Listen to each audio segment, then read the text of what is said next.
به نظرتون آیا من دیوونه شدم یا این اتفاقا واقعا برام افتاده؟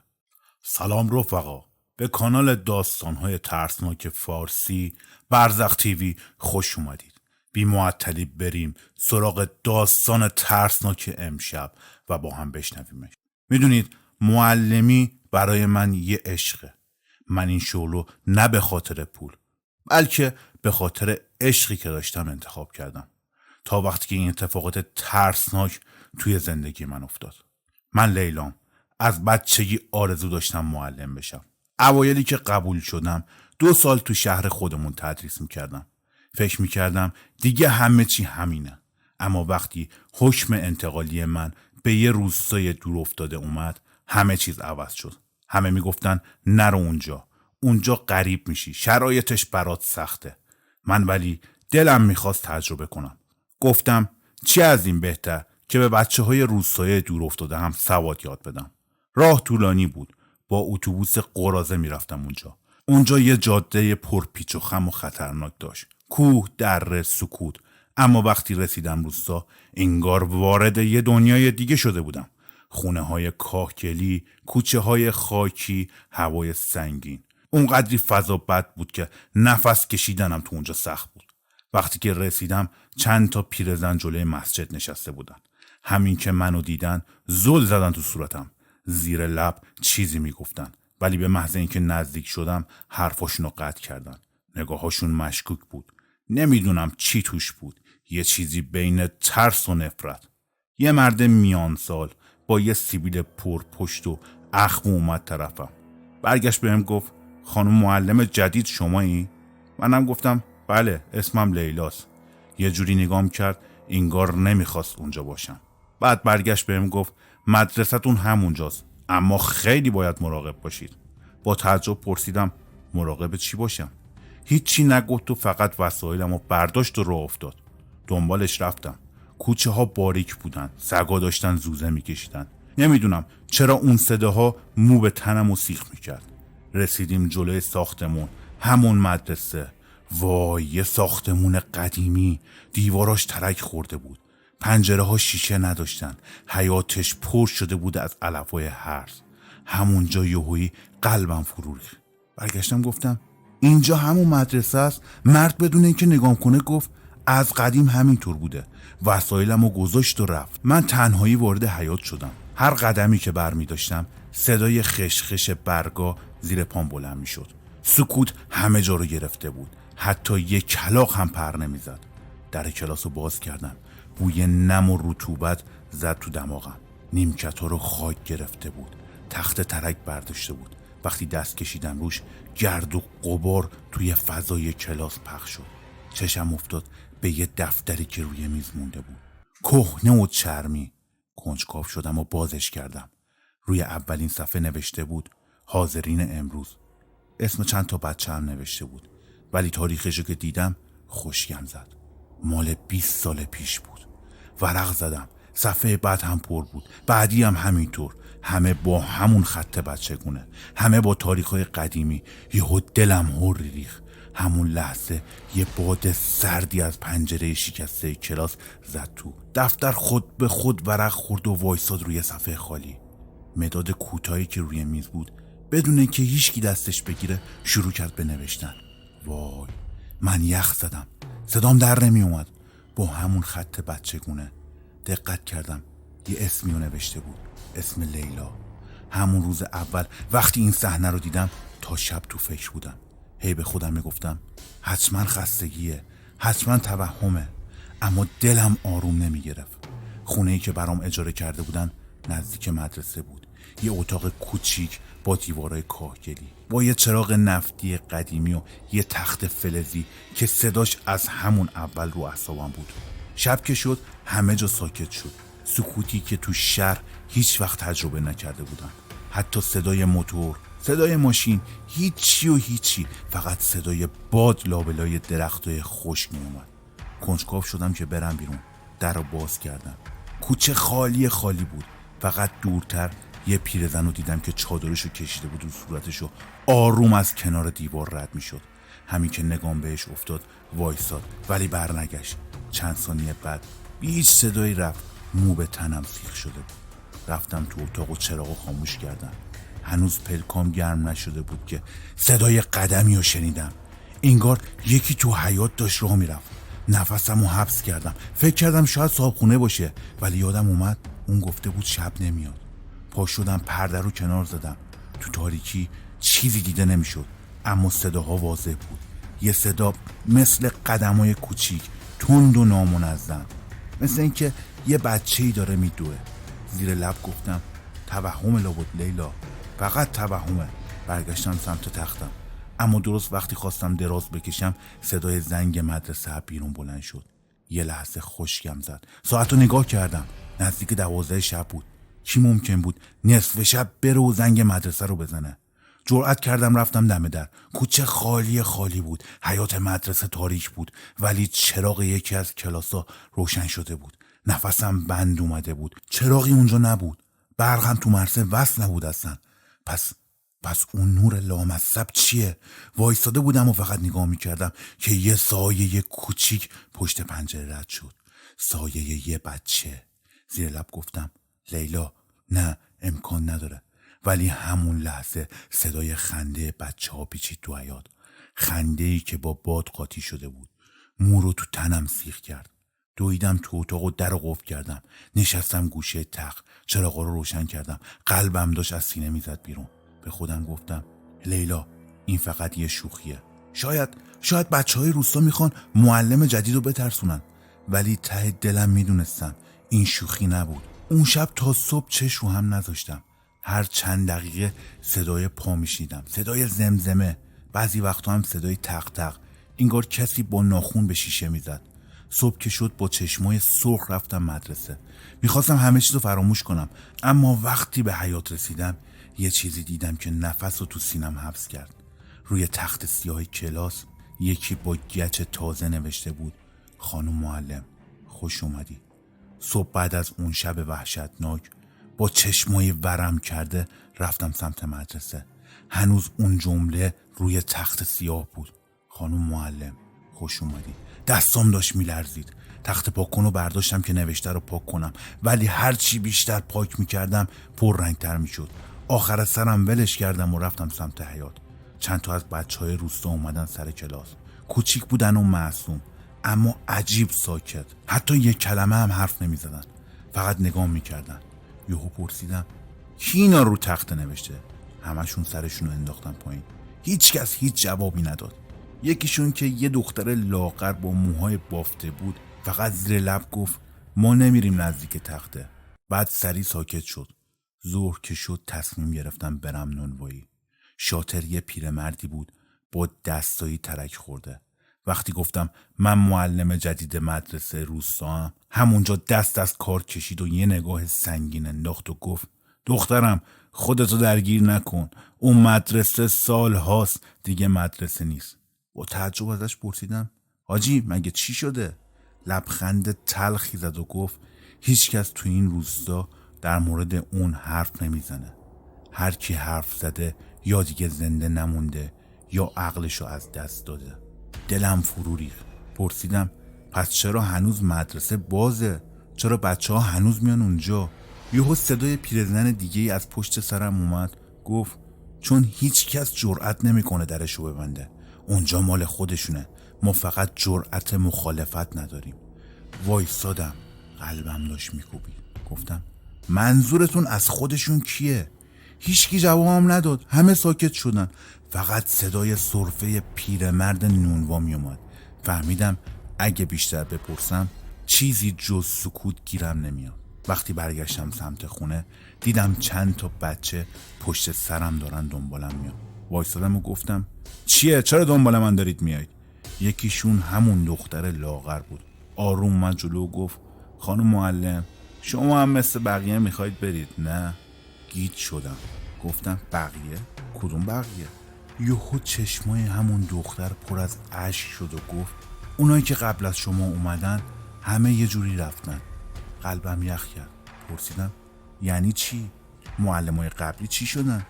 هیچ کدوم هیچ جوابی ندادن، فقط با وحشت داشتن نگاه میکردن. یهو دویدن و رفتن. اون شب وقتی تنها تو اتاقم نشسته بودم مدام صدای حرفاشون تو گوشم تکرار میشد. معلمای قبلی یعنی چند نفر بودن؟ چرا هیچ کس ازشون خبر نداره؟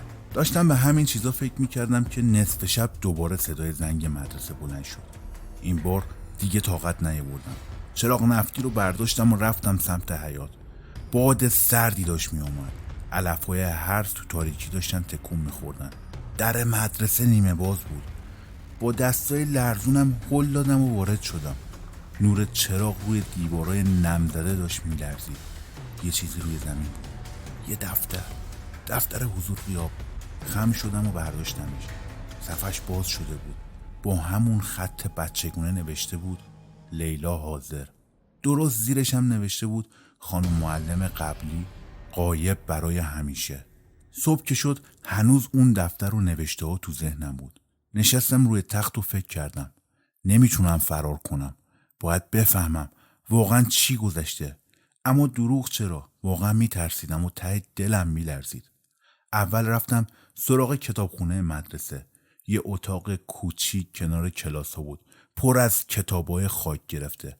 وقتی وارد شدم یه بوی عجیبی میداد. بوی کهنگی، بوی نم. گرد و غبارا رو از روی کتاب‌ها پاک کردم. یکی از کتاب‌ها جلد چرمی داشت که از لبه میز افتاد. بازش کردم. یه یادداشت قدیمی داخلش بود. روزنامه‌ها، نامه‌ها، دفترچه‌هایی که همه متعلق به معلم‌های قبلی بودن. یادم اومد یکی از اهالی بهم گفته بود هر کی حرف زده دیگه زنده نمونده. ولی کنجکاویم دیگه گل کرده بود. سفر رو ورق زدم. عکسایی از کلاس‌ها، بچه‌ها و معلم‌های قدیمی اونجا بود. ولی بعضیاشون نصف نیمه پاک شده بودن. انگار یکی یا چیزی خواسته بود وجودشون محو بشه. یکی از دفترچه‌ها توجه منو به خودش جلب کرد. اسم روش نوشته شده بود خانم مریم کلاته، معلم سال 1378. یادم افتاد اهالی چند باری اسم یه معلم به اسم مریم رو گفته بودن. قلبم تون تون میزد. ورق زدم و رسیدم به آخرین صفحه. یه جمله کوتاه و عجیب نوشته بود. اونا نمیذارن کسی بره. نه زنده نه مرده. یهو سرم گیج رفت. اونا یعنی کی؟ با خودم گفتم نمیخوام بدبین باشم. شاید فقط بچه‌ها یا اهالی میخوان اذیتم کنن. اما وقتی به پنجره نگاه کردم یه سایه عجیبی از اونجا رد شد. دوباره همون سایه رو احساس کردم. انگار یکی از پشت پنجره داشت منو نگاه میکرد. رفتم سمت حیاط مدرسه. دفتر حضور و غیاب هنوز اونجا بود. اسمم روی صفحه نوشته شده بود لیلا حاضر. درست پایینش خطی تازه ظاهر شده بود. معلم بعدی آماده شو. با صدای بلند فریاد زدم کی اونجاست؟ هیچ صدایی نیومد. هیچ صدایی جز صدای باد نبود. اما قلبم میگفت این صداها واقعی‌اند. شب که شد چراغ نفتی رو برداشتم. دوباره رفتم مدرسه. یهو مجدد صدای زنگ خود به صدا در اومد. این بار صدای پاها رو واضح‌تر داشتم میشیدم. صداهای قدم‌های کوچیک و سریع مثل بچه‌هایی که با عجله دارن از کلاس میرن. رفتم سمت کلاس اول. روی میز معلم یه جعبه کوچیک بود. وقتی بازش کردم یه سری وسایل شخصی قدیمی پیدا کردم. خودکار، مداد، دفترچه و یه شال کهنه. همه شبیه چیزایی بود که معلمای قبلی استفاده میکردن. یهو یه چیزی زمزمه کرد نزار فراموش بشیم. یه جسم سرد از پشتم رد شد. برگشتم اما هیچی نبود. همون شب نشستم گوشه کلاس، چراغ نفتی تو دستم. فکر کردم باید با بچه‌ها حتما حرف بزنم. اما اونا ترسیده بودن. هیچ کدوم نمیخواستن نزدیک بیان. تنها کاری که میتونستم کنم فقط این بود که دنبال یه سرنخ باشم. دفترچه‌ها، وسایل معلمای قبلی، نوشته‌های روی تخت همه نشون میدادن که این مدرسه یه راز سیاه و تاریک داره. نمیدونستم این راز چیه، ولی یه چیزی رو فهمیده بودم. هر معلمی که اومده دیگه هیچ وقت زندگی معمولی نداشته. با خودم گفتم پس باید آماده بشم. اینجا یه چیزی وجود داره که نمیذاره کسی راحت بره. حالا هم لابد نوبت منه. روز بعد دیگه نمیتونستم چشامو ببندم و وانمود کنم همه چیز عادیه. تصمیم گرفتم خودم رو آماده کنم، تحقیق کنم ببینم واقعا تو مدرسه چه خبره؟ صبح زود رفتم مدرسه. بچه ها هنوز نیامده بودن. سکوت مدرسه سنگین بود. هر قدمم روی موزاییکای کلاس صدا میداد. قلبم تون تون داشت میزد. اول رفتم سراغ کلاسای خالی. همه چیزو خاک گرفته بود و کهنه بود. روی دیوارا هنوز نقاشی بچه ها دیده میشد، ولی بعضیا محو شده بودن. انگار یکی نمیخواد چیزی بمونه. دفترچه حضور غیاب و برداشتم و شروع کردم به ورق زدن. صفحات قبلی پر از اسامی بچه‌ها و تاریخ‌های سال گذشته بود. بعضی هم خطی عجیب و ناخوانا داشتن، مثل خط بچه‌ها، ولی پر از لکه و رگه های عجیب. حس کردم دارم با یه چیزی مواجه میشم که سالهاست دفن شده. همون موقع یه صدای خفیفی شنیدم، مثل زمزمه بچه‌ها، اما وقتی برگشتم هیچکی نبود. دلشورم بیشتر شد، اما نرفتم عقب. چراغ نفتی دستم بود. رفتم جلو. رفتم سمت اتاق قدیمی معلم‌ها. در اتاق بسته بود، اما وقتی فشار دادم در با یه صدای جیر جیر باز شد. یه سری وسایل قدیمی اونجا بود. لباس معلم‌ها، کتابای قدیمی و چند تا عکس که بعضیشون نصف تار شده بودن. یه عکس توجهمو به خودش جلب کرد. عکس یه معلم زن با بچه‌ها درست جلوی در مدرسه، ولی چشمای دانش آموزا خالی و سیاه بود. چشام گرد شد. قلبم داشت میزد. از استرس داشتم میمردم. یه صدای پای مشکوکی از پشت بهم نزدیک شد. چرخیدم، اما هیچکی نبود. درست که نگاه کردم یه سایه روی دیوار افتاده بود، مثل یه بچه که داره از کلاس رد میشه. صدای زمزمه یهو بلندتر شد. لیلا، لیلا. بدون اینکه بدونم چرا رفتم سمت کلاس اول. دفتر حضور غیاب روی میز بود. صفحه باز شده بود و یه خط تازه ظاهر شده بود. لیلا حاضر برای همیشه. یهو ترسیدم. با ترس فریاد زدم. کی اونجاست؟ کی اینا رو نوشته؟ صدای شبیه خنده بچه ها جواب داد، اما سرد و تهدیدآمیز بود. یه لحظه چراغ نفتی لرزید و خاموش شد. تاریکی همه جا رو گرفت. میخواستم چراغ رو روشن کنم که یهو حس کردم یه چیزی دستم رو گرفت. داد زدم و پریدم عقب، ولی هیچی نبود. فقط دفتر حرکت کرده بود و روی زمین افتاده بود. وقتی خم شدم برش دارم، یه صدایی دوباره اومد. باید بمونی، باید بمونی. قلبم داشت از سینه میزد بیرون. نفس عمیق کشیدم و سعی کردم آروم بشم. با خودم گفتم لیلا، تو باید بفهمی، باید بدونی اینجا چه خبره. همون روز تصمیم گرفتم وسایل معلمای قبلی رو جمع کنم و بررسی کنم. هر دفتر، هر عکس، هر کتاب، هر چیزی که سرنخی توش بود رو جمع کردم. همه چیز نشون میداد مدرسه نه یه مکان عادی، بلکه یه جای نفرین شده است. هر چی بیشتر تحقیق میکردم حس میکردم یه موجود نامرئی داره حرکت‌ها و تصمیم‌های منو دنبال میکنه. یه وقتایی سایه‌های پشت پنجره تکون میخوردن، یه وقتایی هم صدای خنده بچه‌ها از کلاس میومد، اما وقتی نگاه میکردم هیچی نبود. همون شب دوباره صدای زنگ مدرسه بلند شد، این بار بلندتر و ترسناکتر از قبل. رفتم تو حیاط. یه باد سرد پیچید.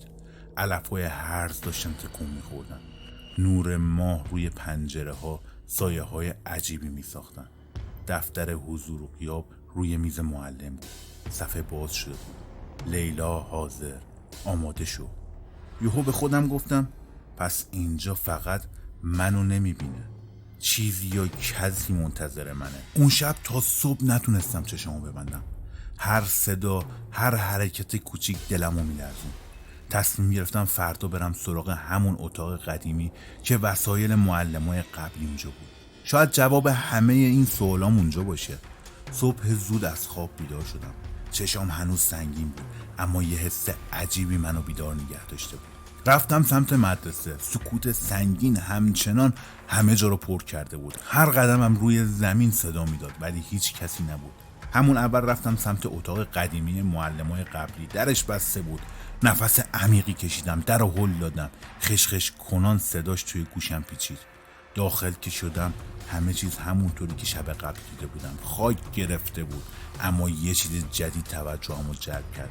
یه سایه سیاه که پشت پنجره نشسته بود و تکون نمیخورد. با لرزش دست چراغو گرفتم، نور رو انداختم سمت سایه. هیچ چیزی نبود، اما وقتی نور به گوشه دیوار افتاد یه شکل انسان نما دیدم، شفاف و لرزون مثل بخار سیاه. صدای خفیف زمزمه اومد: لیلا، تو هم مثل اونا میشی. قدمام سست شد و فریاد زدم: کی هستی؟ چی میخوای ازم؟ هیچ جوابی نیومد، فقط سایه تکون خورد و نزدیکتر شد. سعی کردم برگردم عقب، اما انگار زمین منو نگه داشته بود. قلبم داشت از سینه میزد بیرون. چراغ نفتی رو روی میز انداختم. شعله لرزید، بعد خاموش شد. تاریکی همه جا رو پر کرده بود. یه لحظه یه چیزی روی شونم نشست، سرد و سنگین. فریاد زدم و برگشتم. هیچکی نبود، اما صدا دوباره اومد: نمیتونی فرار کنی. دستم لرزید. دفتر حضور غیاب افتاد روی زمین، باز شد. روی صفحه‌ای که تازه نوشته شده بود: لیلا حاضر، آماده شو. حس کردم قلبم از ترس توی گلومه. نفس عمیقی کشیدم، اما هرچی سعی کردم آروم باشم نتونستم. سایه کم کم شکل یه زن قد بلند گرفت. لباسش کهنه و پاره شده بود، صورتش تار و نیمه شفاف بود. با صدای لرزون گفتم: تو کی هستی؟ سایه فقط سرشو تکون داد و دوباره زمزمه کرد: تو هم باید بمونی مثل همه قبلیا. پایینو نگاه کردم. کف پام شروع کرد به سنگینی عجیب، انگار یه نیرو منو به زمین چسبونده بود. همزمان صدای خنده بچه ها می اومد، بلند و ناهنجار.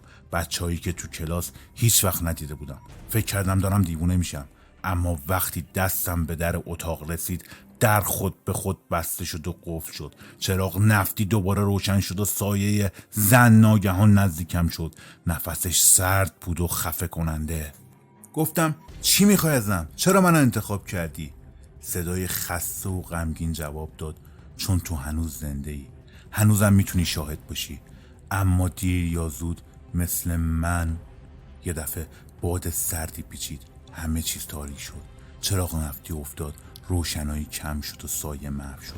دوباره روی زمین افتادم، نفس زنان و لرزون. قلبم از ترس داشت منفجر می شد. دفتر حضور غیاب هنوز باز بود و صفحه تازه نوشته شده بود: لیلا حاضر، آخرین شالز. فهمیدم مدرسه نه فقط یه ساختمون قدیمی، بلکه زندان موجوداتیه که منتظر هر معلم تازه واردی هستم. با خودم گفتم: پس دیگه هیچ راهی برای فرار ندارم. باید بفهمم چه بلایی قرار سرم بیاد. اون روز برای اولین بار فهمیدم که ماجرا فراتر از یه ترس معمولیه. این یه نفرینه که قراره با زندگی من بازی کنه.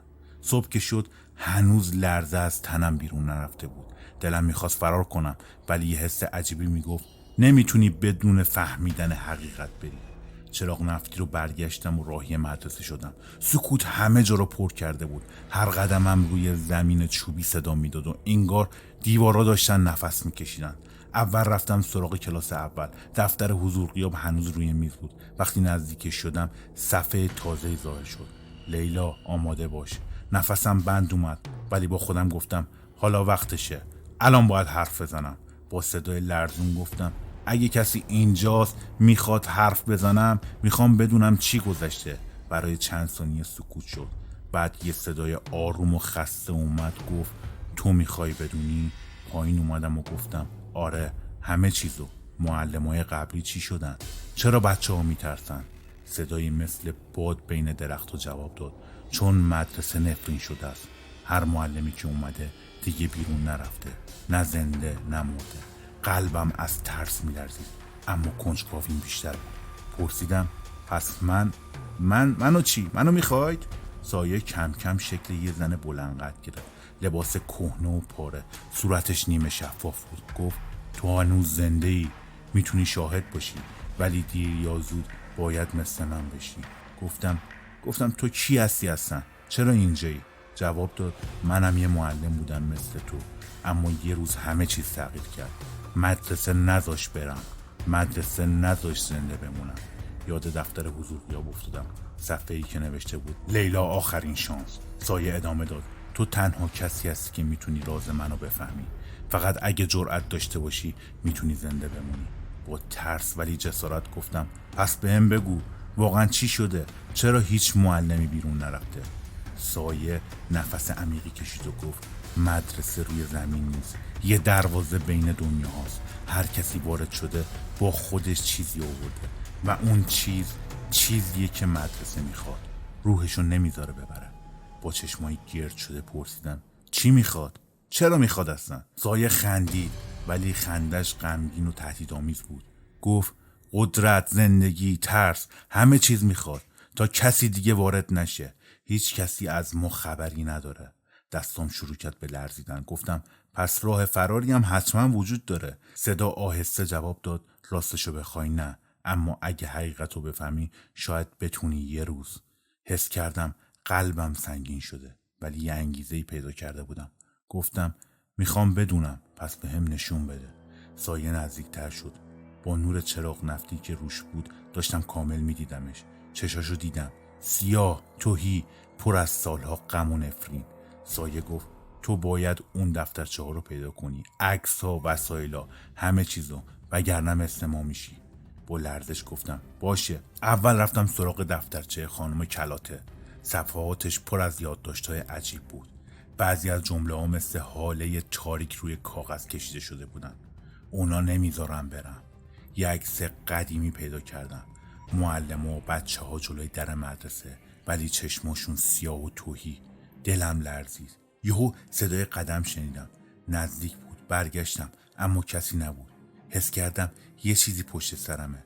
چراغ نفتی رو بالا گرفتم. سایه ها مثل موج آب روی دیوار می‌رقصیدن. دفترچه دوم برداشتم.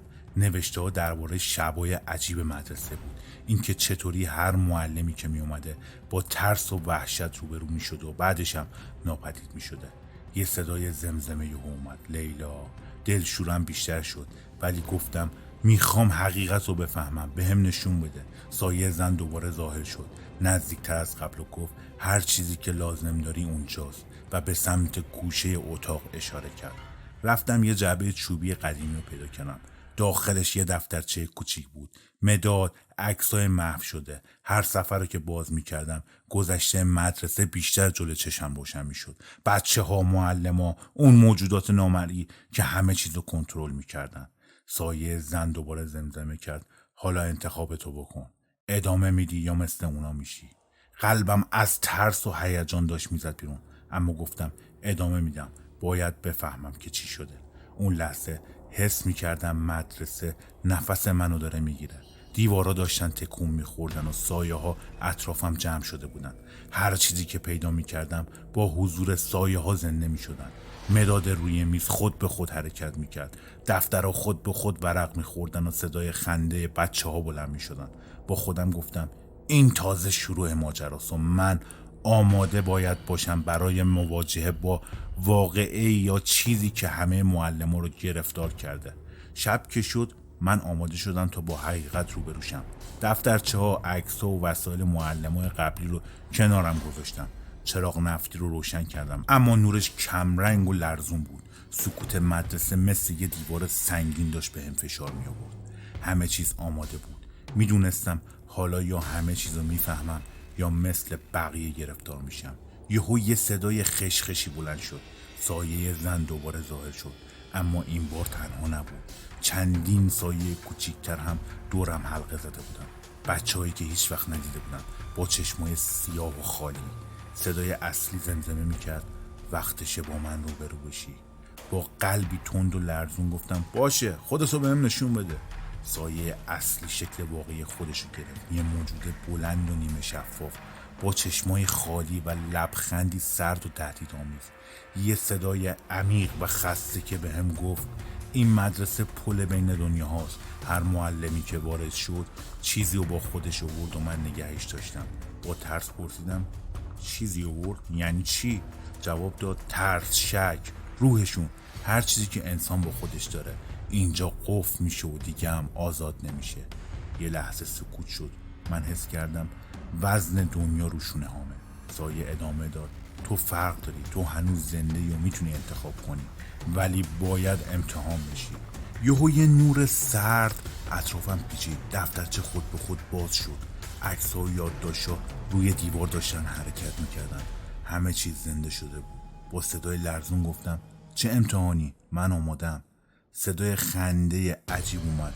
سایه گفت باید با ترس و شجاعتت روبرو بشی.